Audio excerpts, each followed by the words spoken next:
Super star Mahesh Babu నటిస్తున్నటువంటి latest movie Guntur కారం. త్రివిక్రమ్ మహేష్ కాంబినేషన్లో తెరకెక్కుతున్న హ్యాట్రిక్ మూవీ ఇది. అయితే ఈ సినిమాలో మహేష్ను ఊరమాస్ లుక్లోనూ చూడొచ్చని ఇప్పటికే పోస్టర్లు చూస్తే క్లారిటీ వచ్చేసింది.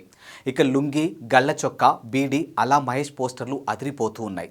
తాజాగా మేకర్స్ రిలీజ్ చేసినటువంటి కుర్చీ మడత పెట్టి సాంగ్ ప్రోమోతో మరింత క్లారిటీ వచ్చేసిందని అంటున్నారు అభిమానులు. ఆ సంగతి పక్కన పెడితే ఇప్పటికే ఈ సినిమా నుంచి విడుదలైనటువంటి దమ్ మసాలా సాంగ్ ఆకట్టుకుంటుంది. కానీ ఆ తర్వాత వచ్చినటువంటి ఓ మై బేబీ సాంగ్ పై విపరీతంగా ట్రోలింగ్ జరిగింది. మహేష్ త్రివిక్రమ్ కాంబినేషన్లో వచ్చినటువంటి గత చిత్రాల్లో ఉన్న సాంగ్ స్థాయిలో గుంటూరు కారం పాటలు లేవని వాదన వినిపించింది.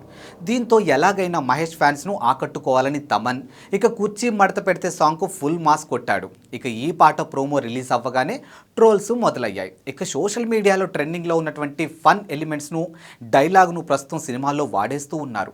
కుర్చీ మడత పెట్టి అనే మాట కూడా సోషల్ మీడియాలో నుంచి వచ్చింది. ఒక మీమ్ పేజీలో ముసలి వ్యక్తి చెప్పినటువంటి వైరల్ మాటను తీసుకుని ఏకంగా సాంగ్ రాయించి ట్యూన్ కట్టించడం మహేష్ అభిమానులకు మింగుడు పడడం లేదు. సోషల్ మీడియా కంటెంట్ను, మీమ్స్ను ఉపయోగించుకునే స్థాయి కాదు మహేష్ బాబుది అని అంటూ ఉన్నారు. ఇక పాటలో మహేష్ శ్రీలీల స్టెప్పులు ఓకే, కానీ లిరిక్స్ అస్సలు బాగలేదని రచ్చరచ్చ చేస్తూ ఉన్నారు.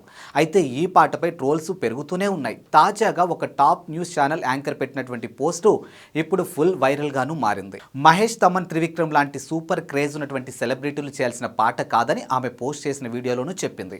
ఇక కుర్చీ మడత పెట్టిన తర్వాత ఏంటి డాడీ అని తన కొడుకు అడిగితే చెప్పలేకపోతున్నా అంటూ వీడియో తీసి మరీ పోస్ట్ చేసింది.